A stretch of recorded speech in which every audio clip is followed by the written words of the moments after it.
Mummy ఏం చేస్తున్నావు? ఏం చేస్తా? వంట చేస్తున్నా.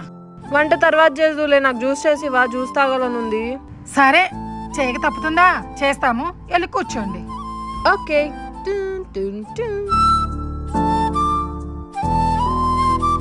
ఒకళ్ళకి 2 ఆడపిల్లలు ఉన్నారు, అయినా సరే మొత్తం నేనే చెయ్యాలి. పైగా వండి పెట్టేది కాక అమ్మగారులకు జ్యూస్ కూడా నేనే చేసి ఇవ్వాలి.